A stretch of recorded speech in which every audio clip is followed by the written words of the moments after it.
Before we start, the name is at the top right of the screen. The story begins as crowd protests against a woman, stating that bastard Duke dared to disrespect the Empress and wishes for eternal shame to the four great families of the Rawls Empire. She stands there without responding to them as one of the men from the crowd calls out to her, as the man calls out to her stating that she is adored in expensive clothes even while heading to her execution. She rips the dress a little as the man is stunned. She mentions that the dress of an amethyst hem was specifically chosen for this day. She smirks, questioning why does he hate it that much. She turns around and walks away as the man curses her. The other states that her clothes are cursed so no one shall touch them. She looks up towards the sky as her expression turns sad. She wonders why is she dying like this when she hasn't done anything wrong. She looks towards Duke Cassis of the Valois family, a devil without any emotions who makes all trembles in fear. She passes by him as she ponders he is her father whom she never had a single properly conversation with. She knows despite being his daughter, if she had helped him in his weak schemes, it would not be unfair to die like this. However, she wonders why was she born as his daughter. A man calls out her name, Vyusha Valois. A strong light emits from his sword as she thinks that he didn't have the right parent, just like her, but he became the emperor of a foreign land. He states that this is for last. He is Peter de Rawls, the emperor of the Rawls Empire. He asks her if all Valois are emotionless, stating that he wanted to see at least a hint of regret in her eyes before she die. He leans over to her and tells her that after investigating he found out that she has nothing to do with the Duke. He mentions that her verdict can be changed if she leans now. It'll still be a death sentence, but it won't be as painful. She puts her hand on her chest as she asks him just kill her. His emperor is stunned as the man yells at her, questioning how dare she speak informally to his majesty. They call her the devil's daughter. She's aware that she has been mistaken. He states that he thought she would be example of a noble spirit since she belongs to the four great families. She responds that status is meaningless in the face of death, questioning who would have imagined that those lowly commoners would dared to bark at a Valois. He clenches his sword as he states all right. Then he will put an end to this meaningless life of hers as he uses all his strength and aims the sword towards her. She gets down as she closes her eyes. She thought that was the last time until she woke up in that spiritual world once again. Her eyes suddenly opens as she finds herself in a different place. She's aware that she always returns her whenever she dies, the spiritual world where the spirits of all character gathers. When she came here, she realized that she is nothing more than a character in a story that has already been written. All the people of this world are the characters in a story written by a deity. They are divided into main and extras. The main characters can create their own stories, but that isn't the case for the extras. You cannot do as you wish. Escaping from the storyline is impossible. You must live a life that is faithfully following the role given to you. Among them who repeat such a life in an eternal loop are called extra professionals. Just like her, she is one of those extra professional extras, the villain's daughter, the 99th villain's daughter, Vyusha Valois. Despite living countless lives, her role has always been the villain's daughter. Maybe that is when she tries to do something good it doesn't work out as she wishes. She say things that she doesn't intend to say and do things that she doesn't want to do. Full torment without even knowing why, wondering why on earth is she doing this. Living a life where she cannot even move as she wishes. Only when one returns to the spiritual world like now, all their memories return. She is getting a headache as she thinks about this life, realizing it was the most different. Her so-called dad was so obsessed with the female lead that he had no time to talk to his own daughter. Because of which there was a rumor that she was the abandoned young miss because she grew up as if she was abandoned. She is aware if only Cassis was obsessed with her, his own daughter, then they would not have been executed. She has no idea what she is talking about as she questions if a villain becomes obsessed with his daughter, would he be a villain? She knows then the original story won't be followed. She is aware that the only people who can change the story are the main people and not the extras. Sometimes the story can be rewritten, but the mercy of regression is only given to the main characters. She ponders that as an extra professional, it is something she cannot even dream of. She suddenly begins to float as she is surprised to know that she is moving to the next life already. She can't believe it's happening so quickly.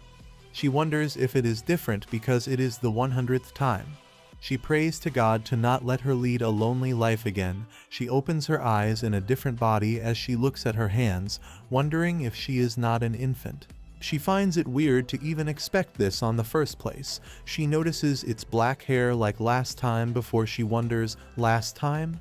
A woman appears and yells at her. She yells at her and questions what is she doing sitting on the floor like this. Stating that if she is given food then she should pay for it, the woman asks what is she even doing here. She looks at the woman as she finds the face familiar, as if she has seen it a lot of times somewhere. She calls the woman as Alice as she is slapped. All of a sudden, the woman asks if she ate something wrong. Questions why is she calling her name so casually. She flinches as she wonders if she's really made Alice. Wondering why is the trash that bothered her in her previous life here. Abrupt tripping as well as pulling hair, she wonders why does that person still exist in this life. Causing her to be anxious as she realizes this makes no sense at all. She turns round as she is shocked, finding it unbelievable that this place is Viscount Ilian's home. She notices her shaggy black hair and workout-made clothes. She finds it ridiculous as she wonders if she has returned to her past life. She asks Alice who is she. Alice mocks her, stating that she doesn't want to clean, that is why she is acting crazy now. She calls her Valicia and asks if she has forgotten her name. She's shocked as she realizes that she has actually regressed. Flashback. Her childhood begins with her hiding with her mother Vivian. Vivian, who was afraid of her husband Cassin's twisted obsession. After finding out that she is pregnant, she ran away from the Valois manor and begged the Viscount for help. There, together with Valicia, they ended up being treated less than commoners, and now she has returned back to the days of being in this manor. She is aware that regression isn't for extras, but knows that this is still inside the story. She mentions that so she is an extra professional before the Viscount appears and questions what is this fuss. Alice bows and mentions to the Viscount that she asked Valicia to mop the floor. But she didn't listen. Viscount seems frustrated as he questions she didn't listen. Alice responds yes and states that her training is still ongoing. He aggressively calls out to Valicia and asks if that is true. She flinches in fear as he states that he accepted her even though she had no place to sleep. Valicia ponders that as soon as she woke up she get to see this bastard. She had always started as a baby. She is filled with anxiety as she wonders if she actually regressed. The regression that she knows only the mains get. It's the deity's mercy and a chance to change her life. She pinched herself, and it hurts her as she realizes it's not a dream. The Viscount wonders if she has gone mad, questioning what's going on with her as Alice responds that she has been going on like this from a while. Viscount stares at Alice and asks what is she thinking. He asks her should not she do something if Valicia isn't listening. Alice responds that she has to be disciplined first. Viscount responds that is correct as Valicia flinches. The Viscount commands to first put her into solitary confinement and discipline her until she becomes obedient. Valicia wonders solitary confinement again. She thinks if she needs to live that life again without food and water. She knows if it follows the original story her dad will come here looking for her mom. She knows that her father is also destined to die. But she needs him right now. She clenches her fist before she asks the Viscount if he knows who she is. The Viscount questions what before she gets down on one knee, and then she fiercely stares at him as she yells questioning if he knows who her dad is. She points at him and asks how dare he treat her like his slave. She is aware that although it collapses later, her family is still one of the great four families now. She is a Valois daughter. She screams at them to call her father right away, causing Alice to flinch as well. One maid asks the other if there is a noble guest coming. The other maid responds that there is no one else other than Viscount. The Viscount calls out to her as he mentions that it is true, fools rush in where angels fear the tread. He states yes, she is a noble before she questions how dare he disrespect a Valois. He points at her and questions if she is really a member of the Valois family. He touches her as she falls down. He laughs, mentioning that he just touched her and she fell. He tells her if she wishes to be treated like a noble then sure, but he asks if she is aware that nobles who run away from their families are even lower than commoners. She trembles before he gets down and states that she doesn't have that right. He mentions that she isn't counting on him finding her, is she? Stating they won't happen, Valisha fiercely stares at him as she ponders that it'll happen soon, and he will die. He notices her glaring at him as he grabs her from her cloth and mentions that he feed her and is giving her a place to sleep. He pushes her away as she falls down on the ground. He asks how much more grace does she need. Stating that she is neither a noble nor a commoner, he tells Alice to send her to disciplinary room, as Alice asks in which room should she put her in. The Viscount asks how about the room with her mother. He decides to send her there as Valisha flinches. She is aware that her mother has never been to a disciplinary room, and that is until she faced her end. Thunder strikes as she is being taken to the disciplinary room. They pushes her as she falls down. They tell the guard that there isn't any need to give her a meal, and they'll be back in a few days, stating that fearless Valois is rotten to its core, and the Duke is rampaging the Rawls Empire, and both his wife and daughter are in solitary confinement. She notices her mother next to her as she calls out to her. She trembles as she removes the cloth covering her mother. She cries out to her mother, who is unconscious. She ponders that they say that this is the deity's mercy, calling out again and again to her mother, but getting no response. She looks out as it's raining. She wonders why does she have to go through the same thing again. She hears a sound as she turns towards the door and questions who is out there. The thunder strikes as she notices a boy. It's blonde hair as she becomes shocked. She takes a step back as she realizes he's the male lead who killed her, Peter. She notices that he is of the same age as hers. She is filled with anxiety as she can't believe that it would be that same blonde-haired person. Thinking that there is no way that Peter would be here, she calls out to him and asks his name. He responds that his name is Cyan. She questions Cyan. She calls out to him as she points at him and asks what color are his eyes. He remains silent as she wonders what is that. Why isn't he answering?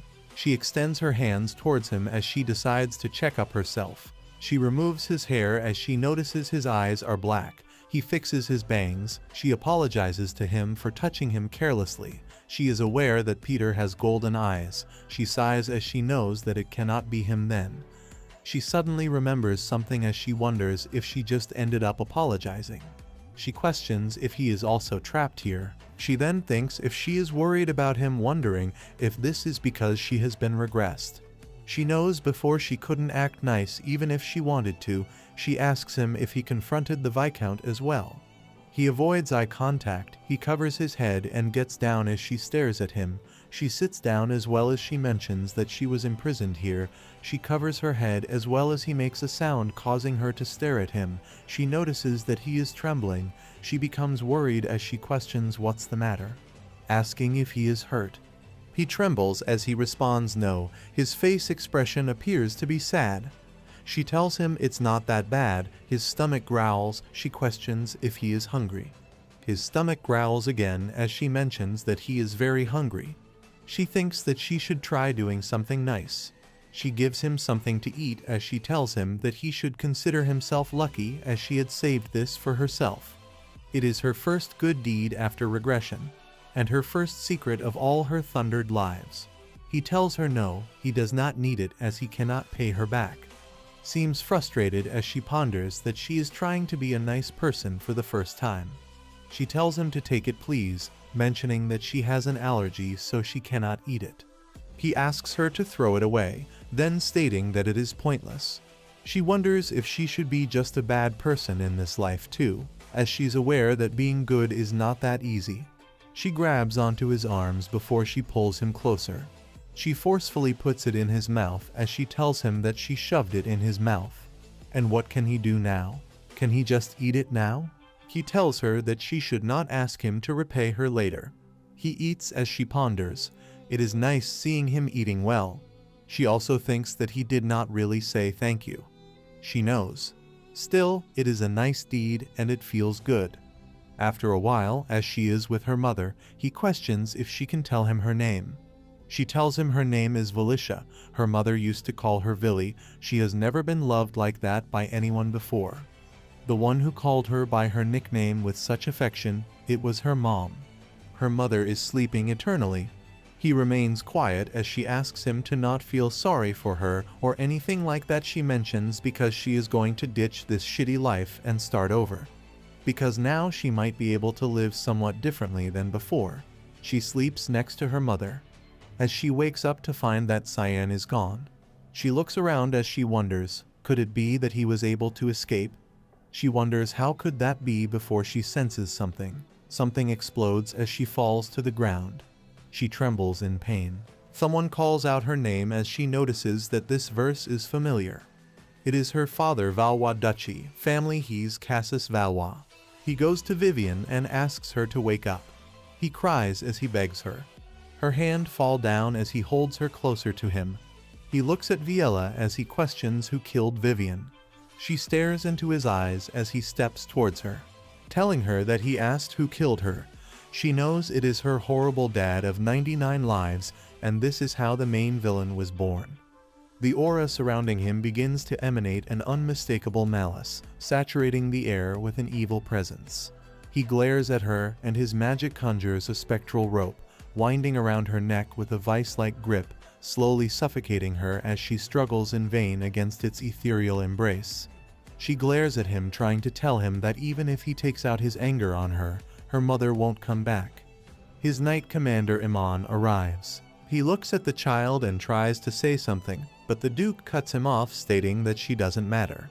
As his commander gazes upon her, his expression shifts to one of perplexity, sweat streaming down his face, his features twisted in confusion. Valisha thinks that Dad does not recognize her this time either. Again, Iman is the one who recognized her first. The Duke instructs him to just search the manor. As he lifts her wife up in his arms, his attention is once again grabbed by Valisha, who curses him and states all these years he didn't know where his mother was, so why is he coming now? She ends up bursting in tears, demanding if he has been trying so hard to chase her, then why is he so late? The Duke turns around to face her after her tantrums. All he says is that he thought she was mute, but she can indeed talk. He then orders Iman to search first. Iman, who looks panicked, tells him that's not the issue. He tells her to observe her features closely and points out that her eye and hair color looks familiar. And then he questions, didn't he just hear her calling Vivian Mom?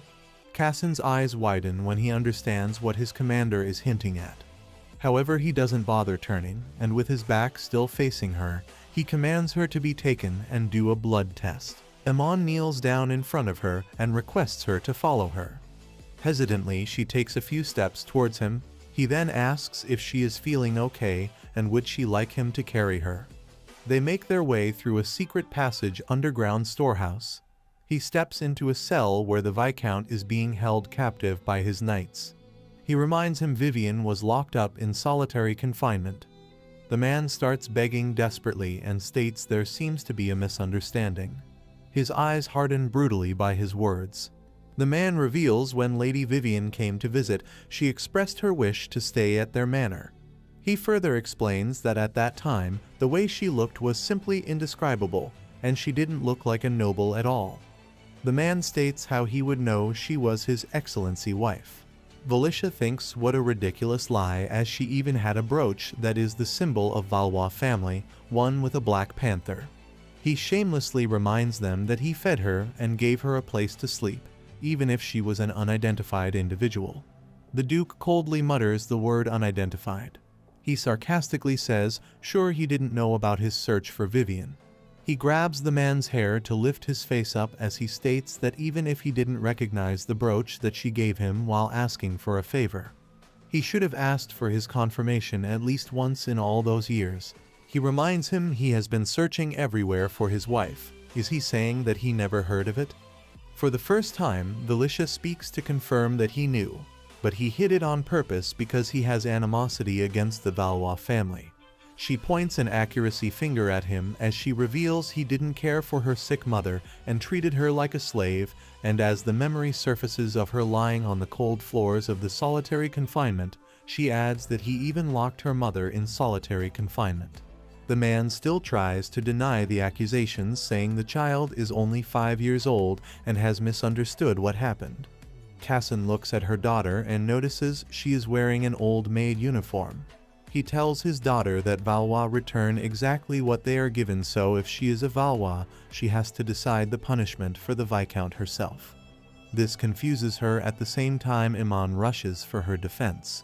An evil smirk appears on the Viscount's face as he believes it's a chance for him.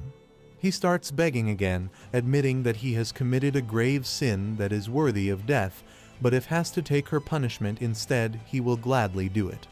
Valicia can see him trying to hide his evil smile, to which one occurs on her face because she can read his thoughts that he will be held lightly because it's from a child. She replies with confidence, surely should they start with fingers. The man is taken back and loses his color when he comprehends what she means, which is chopping his fingers. She remembers her mom said that the Valois piled up war honor with their magic, and she is a Valois and their family is famous for swordsmanship. She smiles as she thinks she has been through this twice, and now he must accept his destiny. The man starts begging her, aware that his faith lies with her. He starts referring to her as a young lady. She thinks sarcastically, so now she is a young lady. She looks down on him with pure malice in her eyes as she reminds him it's already too late, and decides to start with his fingers and work towards the center, and then his toes too, starting with the little toe. Sarcasm coating her voice as she says if they cut his head off right away, he will go straight to heaven, so they will start slowly one by one with his fingers and toes. Iman whispers in awe that her lineage is clear, but Cassin reminds him that a blood test is yet to happen, and he won't be sure until then. However, Iman states this is more accurate than the blood test itself. The Duke, who is still holding his dead wife in his arms, looks at her and realizes her eyes do resemble his a bit. Later, his commander comes and informs the Duke. The Viscountess and the remaining servants seem to have escaped through the back door. He also says a child has been found in the warehouse where the Viscount was. Looks like he was a slave used by the Viscount. Vilica's eyes widen as recognition dawns upon her. She realizes it is Cyan. The Duke orders that when he wakes up, interrogate him and then deal with him accordingly. Her face contorted in fear as she wonders if dealing with him means killing him, and he did not do anything wrong. She tugs on his clothes, telling him he should not kill him. He did not do anything wrong, and he's just a kid. He looks at her and questions if she means that kid. He then smirks at her, asking her who said he will kill her. He just states to go to the duchy and they will treat him there. On their way to the duchy, Vivian is still settled in his arms and Valicia is sitting on the opposite. Cassin looks at her daughter as he reminds her. He still doesn't know her name. She tells him it is Valicia, and her mom called her Villy. He caresses his dead wife's hair gently as he remembers she once said she would give him a gift. Now that he looks at his daughter, he realizes it is her. In the Valois Duchy, the maids and the workers have gathered together already, and the news has reached them already. Lisa is excited as she wonders about the young miss.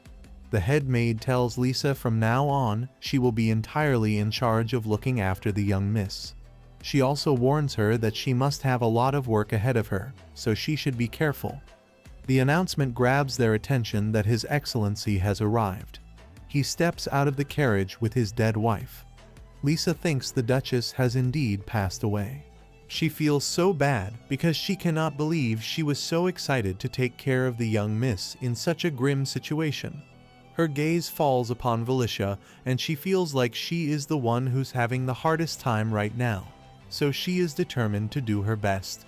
Later, Lisa introduces herself to young miss and informs her she will be serving her from now on. She beams at her, telling her she will make sure to take care of her so as to make her happy. Valicia wonders. Lisa was really able to smile like that. She looks ashamed all of a sudden, thinking, well, there's a reason for that. Because even if she could smile like that, she created a reason for her to keep crying. The memories of her mistreating her resurfaces in her mind. She remembers. She was bright and cheerful like that at first, but it got worse and worse because of her. She sighs deeply and thinks it's her fault. Lisa then questions her if she wants to eat first or should she get a bath ready. She lets her know she wants to do it alone. But Lisa smiles encouragingly at her, and unfettered by her clipped attitude, she tells her she may not be used to being helped with the bath, but she would get used to it. When she's helping her take the bath, her gaze falls upon her scars on the back, probably from beatings. Tears start shedding from her eyes. But Valicia acts like she's unaware. Later, she is dressed properly and wearing 2 pigtails, looking like a young lady she is. She questions her if there's something she cannot eat so she can go tell the kitchen. The table is adorned with a sumptuous array of delectable dishes, each crafted with culinary mastery by the head chef himself, who has personally ensured their perfection. He boasts about his cooking. With grilled, freshly caught fish as for the meat, he picked the liveliest animal that roamed the mountains and fields. He expresses that he put his heart and soul into these dishes, and the joy fills his whole spirit. She thinks again the chef was also originally like that, cheerful, until she was discovered as an evil child. Everyone looks at her expectantly, and the chef encourages her to try it. She thinks it's so bothersome. She takes a bite but feels uncomfortable because everyone is staring and she is going to get indigestion. However, she smiles awkwardly at them and compliments it's delicious. The chef starts dancing in joy because, as expected, his cooking is excellent. She remembers how she used to toss his dishes away every day because she claimed they were unsavory and calls herself silly. She gives her maids a side eye, wondering how long are they going to continue watching her. However, Lisa notices her discomfort and shoots them a glare. They bolt out of the room after that, and she sighs in relief because finally they are gone. Lisa says she's new to the Valois Manor, so everything must feel strange and awkward, right? She thinks to herself, no, it's so familiar, that's the reason it's giving her goosebumps. She smiles at her, informing her. Tomorrow she will walk her around the castle, and she will tell her everything. Lisa is sure she will like it here so much that she would want to stay here for her entire life and not marry. She looks at Lisa in disbelief, thinking as if, and even if she wanted to, she would be long dead before that. As she's combing her hair later, she asks if she met her dad for the first time, right? She thinks to herself maybe it's because he has been trying so hard to save Mom and not leave her alone that it feels like it was really their first meeting. Lisa then also reveals that she might not know this, but His Excellency has not stayed in the manor since the Duchess left. It is said there is no place he didn't look for the Duchess. All over the Empire, even other nations beyond. She says he loved his wife so much, so she is so sure His Excellency will adore her as well. She jokes that he might become the biggest fool for his daughter. However, she wants to tell Lisa that is not it. She needs to put those thoughts aside. His obsession with Mom was the reason for their downfall. When she puts the brush on the dresser, she further adds, of course, His Excellency, he's like a male lead of a romance novel. She's annoyed because that's not the case, she got it wrong. He's not the male lead, but the villain. Oblivious to her thought, she also expresses that she's happy because that makes her feel like a maid in a romance novel too. She also expresses she is really looking forward to seeing what kind of a man the young miss will meet when she grows up. However, she just wants to ask for forgiveness because she is the villain's daughter here. She is the daughter of a villain who is being sentenced to death, and not only that, she is also destined to die after meeting the romance novel's main lead. Her face etches in worry thinking about it. Lisa also wonders what should she do. How sad it must be for her to lose her mother overnight.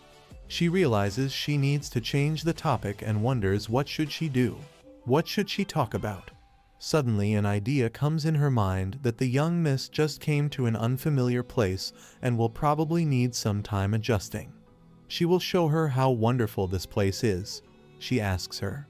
She still does not know much about Valois, right? But she thinks no, she knows her family too well. Lisa tells her this place goes past what she imagined. Like, should she say it's like a fairy tale castle? Before she started working as a maid, she heard many ghost tales about maids who died while working for the nobles, so she was a bit worried at first. However, working here made her realize this is in fact like a job straight out of her dreams. There are strict working hours, 3 delicious meals a day, and a rest area exclusive to servants. Also refreshing vacations. She thinks to herself that is because it was a home without a master until now, and her life will slowly become miserable, especially if she stays faithful to her previous role. However, after the regression, she was able to do the good deeds that she was unable to do before. Remember, she was able to hand over the bread to Cyan.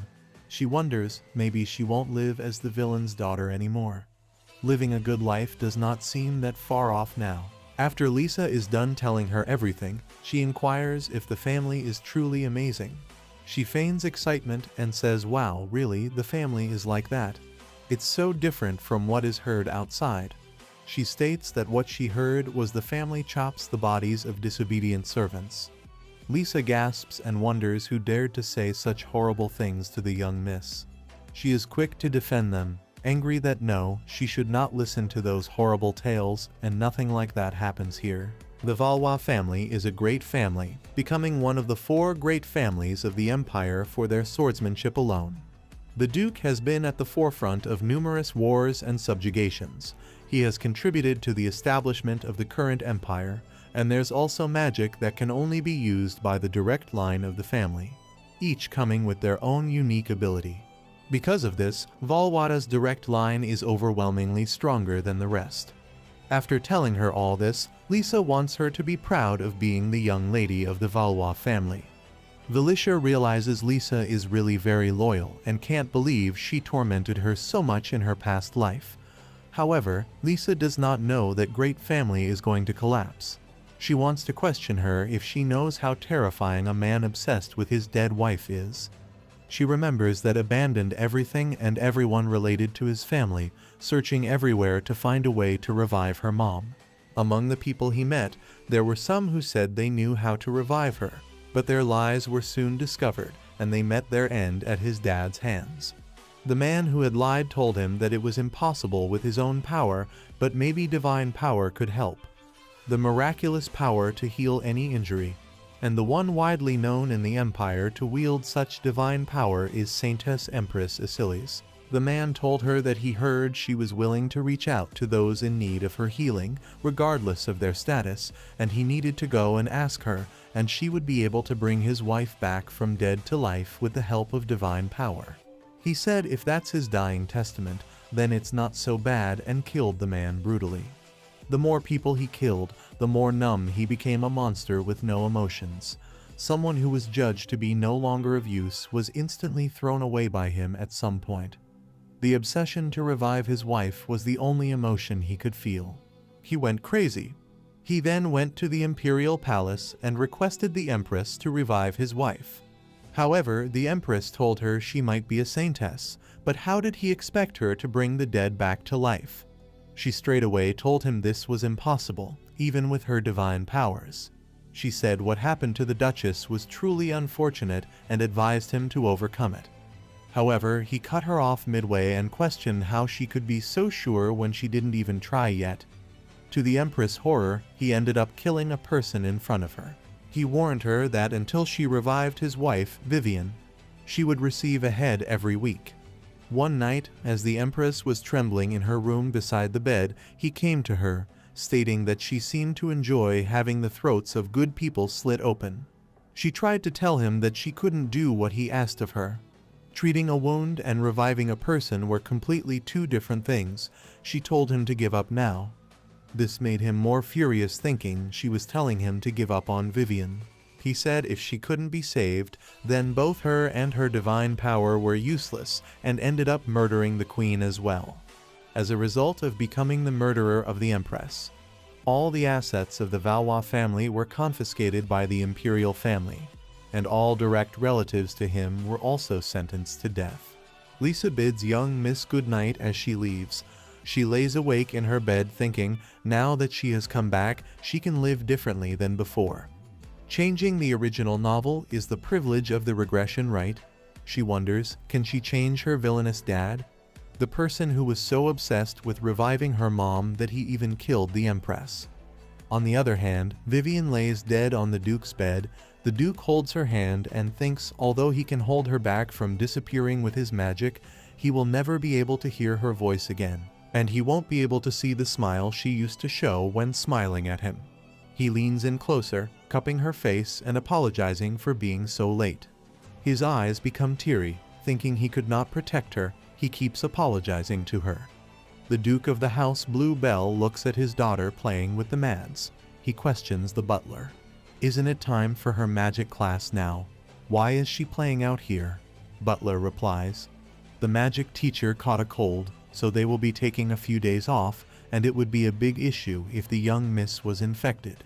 The Duke frowns, asking why does she have to go and play around just because she has no classes. He states if she does not have the magic aptitude of the Black Panther, then she must walk 4 times harder. He has emphasized this over and over. The butler says, but still, isn't she a child? He reminds him about the young Miss of Valois. With that great bloodline, she will soon be able to effortlessly wield magic. After taking a sip of his wine, he says he cannot drink this anymore. The butler offers to give him another. He then reminds there is still no news of Viscount Ilion. The butler responds, it has been a long time since they have heard from him. Could it be that the Duke Cassin, but then he trails off. He thinks that's possible and sarcastically mumbles, isn't that the great Valois family after all? However, he then states they should just watch, they will destroy themselves, and questions when is the funeral of the Duchess. Butler says, according to the report, they say there won't be one.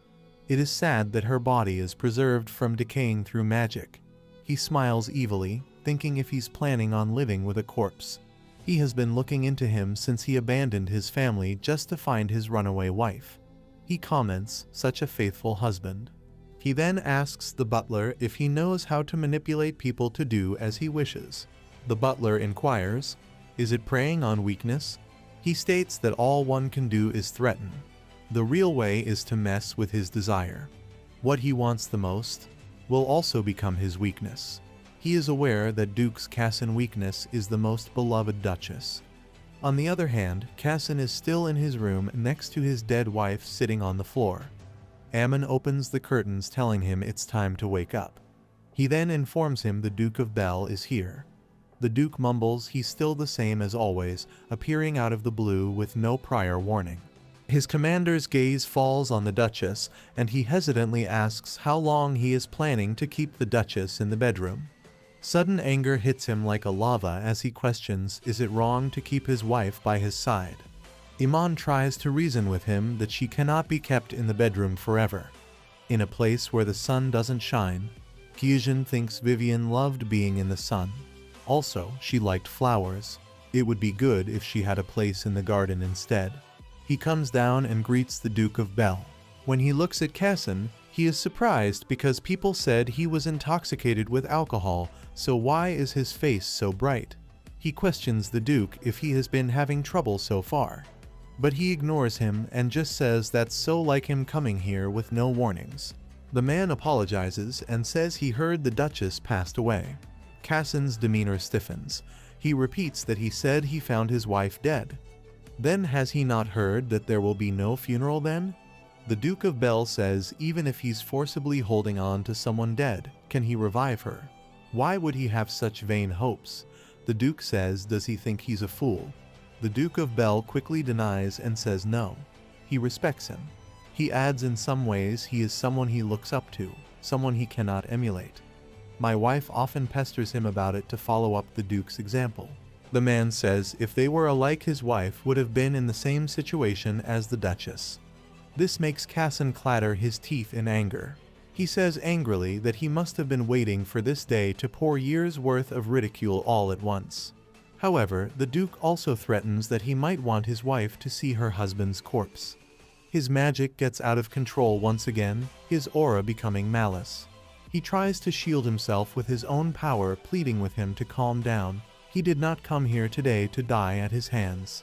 His hand, from which he tried to shield himself from his magic, has ended up burning. He declares that he came here to revive his dead wife. Cassin's eyes widen in disbelief. He then suddenly composes himself and warns him not to fool around. No way he can do that with his magic. He asks him, is he claiming he can revive her? However, the Duke of Bell asks instead would he do anything to revive his wife. Cassin replies without an ounce of doubt that he would gladly fall into the abyss. The man's expressions turn smug as he thinks he caught him. He then announces this, to be precise he cannot revive her, but it might be possible for them. He questions if he's aware about the sorcerers, the one who are seeking powers with no morals. Duke says the ones who call themselves that are not all scammers. The Duke of Bell replies the ones who claim to be the one in public are, but the real ones cannot reveal their existence. This is the source of their power and their origin. It's death. They use the power at the cost of someone's life. Letting people know they are sorcerers means that they are confessing to being a killer. He further adds it is said that those who can wield that power can even revive the death. And there is a tale of a dead person coming back to life through sorcerer magic. The man questions the Duke has he really never heard of it. Cassin stands up abruptly shouting at him if he expected him to be captivated by his nonsense. However, the Duke of Bell says whether her grace is revived or not it does not affect him. But that's not the case for him, is it? He lies that he's only telling him this in hopes of helping the Valois family return to the way it was. And are not they the Bell family, a collateral line of the Valois after all? The maids are playing with dolls as one maid mimics a male toy and the other mimics a female toy. The male toy mentions for 7 years he could not sleep a single night missing her. The female toy tells him to not talk nonsense and questions what is that stain of saliva around his mouth. He just woke up. The male toy tells her that is what happens when he sees her. She is so pretty that he cannot help it. The female toy responds in truth the same. Valicia seems pretty done with them as the maids looks at her.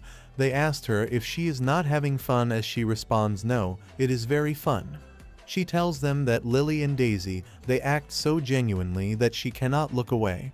She also gives them as 5-star as the maids are happy, stating that she is the god of acting in this region. Valicia thinks that she needs to get the maids on her side. The great run of opposition, the maintenance of class allowance the direct finally receives every month would be enough for her that she would not have to worry about making a living for the rest of her life. She is aware that staying in the Valois Manor will only confirm her death, so she decides to run off to a free nation. She knows until then this operation must what we discovered, and she thinks, what if she runs away, get caught and banned from going out forever? Not only does she need to save up for an emergency fund, but also safely move that money into a free nation. She has a determined expression on her face as she realizes that she needs to bring some people to her side. The maid questions if there is something on her face as she responds no. The other maid brings Hike's fresh cream cake. Vasilia mentions cherry tart. She realizes that she stated without realizing. She needed 3 to 4 times to understand the role of the villain's daughter. She knows there was a minute ago, and she wants a cherry tart now. The maid responds, but she clearly wanted fresh cream cake just now. She states that she gets a bit annoyed when the maid nags like that. The maid tells her that she will bring it right away. Right then Valicia asks her to just put it back as she wants mill fuel now. She knows that she would have eaten poison if she was in her place.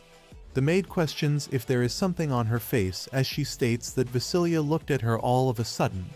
Vasilia curses her, causing the maid to be stunned. Vasilia is herself shocked as she questions to herself, what is she suddenly swearing? If she wants to be good, then she has to act good. She turns around and thanks the maid. She takes the cake and ponders. That habit is scary. The maid responds that it is a pleasure to serve her. She wonders that they look so sad that the words just came out on their own. The maid states that she did not even know and says it must be so hard for her. They are having a conversation with each other as one questions what does the other think. Do they think that Vasilia is heartbroken? The other one feels bad because she's trying to act like everything is okay at such a tender age. They are discussing this in the servant lounge. They wonder how can she be so resolute. The maid mentions that it is clearly not okay and wishes for her to get better soon. They thought that she would just enjoy eating the tasty desserts, and we would have thought that she would eat that tasty food with such a grave expression. She is eating it as she thinks that she has to be careful from now on. One of them questions what do one do when they are sad, as the other responds, the male lead and the female lead gazing at each other. She reads romance novels, and then they cut closer until they finally, before the other maid slams the table stating that the young miss is still so young, so that is too inappropriate for a child. The other maid complains that she asked what she does when she is sad, and she was just talking about how she reads novels. They wonder, do not they think that young miss needs time to compose herself? As she recently lost her mother, moreover, she has to adapt to a certain degree of environment as well. And at any age, she probably needs the time to set her thoughts straight. They wonder if they ended up bothering her too much, which causes them to be shocked. They start that from now on, some time alone will be good. Meanwhile, Kassen tells the attendant that he will be away from the manor for the time being. The attendant states that the young miss would be very lost as she just moved into a new place. So how about he stays by her side just for a few days? Kassen remains quiet before he states the appropriate treatment, which causes the attendant to question what. Kassen mentions that he knows best how to handle the young miss of this manner. The attendant flinches before he responds. Alright, he thinks that a young miss is only 5 years old, and it has been a while since he last visited. On the other hand, Vasilia thinks that no one interacted with her all this time, and she cannot even get the maids on her side. She's aware that there's no one to even read her a bedtime story. She thinks that she should just read it on her own, as what else can she do now? She opens the book, as it is about the whole who lived alone and was accustomed to his solitude. But someone came to the wolf, and it was a baby wolf. Her eyes got steady as she wonders why she's crying. Even though she was born as the villain's daughter, she's also someone who can feel sadness and loneliness. She tells herself to not cry. She knows no one will come to comfort her, and she used the villain's daughter. She tells herself that this is normal, and no wonder no one loves her. She covers her ears, turning herself to come back to her senses, as it is the 100th life this time. Right then, the meat grabs her hand, telling her no matter how difficult it is, she should not harm herself. She looks at the maid. The other mates are informed that they have stopped her from harming herself, and tells them to bring coca and blankets for the young miss. And for the young Mr. Bidar operation need time alone will be changed. From now on, they will assist her as much as possible. She has no idea what is happening.